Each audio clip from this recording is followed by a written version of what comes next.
Kepala Biro Umum Pemerintah Aceh Mustafa dinyatakan bersalah dan terbukti melakukan tindak pidana karena meninju Ahmad Irawan, mahasiswa Fakultas Hukum Universitas Syah Kuala.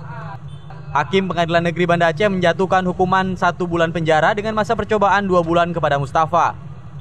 Saat membacakan putusannya, Makaroda, hakim tunggal yang memimpin jalannya persidangan, menyebutkan Mustafa terbukti meninju Ahmad Irawan dalam pembubaran aksi unjuk rasa di pekarangan kantor Gubernur Aceh pada Februari lalu. Akibat perbuatannya, kepala Ahmad Irawan mengalami benjol.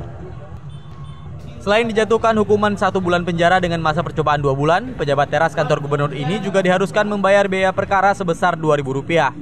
Ketua Majelis Hakim juga meminta terdakwa meminta maaf kepada saksi korban di hadapan persidangan. Secara agama itu ya, saya percaya bahwa hakim itu adalah kepanjangan tangan dari Tuhan. Jika ada tangan itu adalah Tuhan. Oke. Mustafa tidak akan menjalani hukuman kurungan 1 bulan penjara. Namun selama 2 bulan ke depan, dia di bawah pengawasan pengadilan. Jika dalam tempo 2 bulan Mustafa kembali mengulangi perbuatannya, maka dia akan langsung dipenjara. Mahasiswa menyatakan kecewa terhadap jaksa yang menuntut ringan terdakwa dengan pasal 352 KUHP tentang pidana ringan. Padahal di penyidik polisi, Mustafa dijerat pasal 351 KUHP tentang penganiayaan. Mereka berencana mengajukan banding. Dari Banda Aceh, Fadil Batubara melaporkan untuk Aceh Video.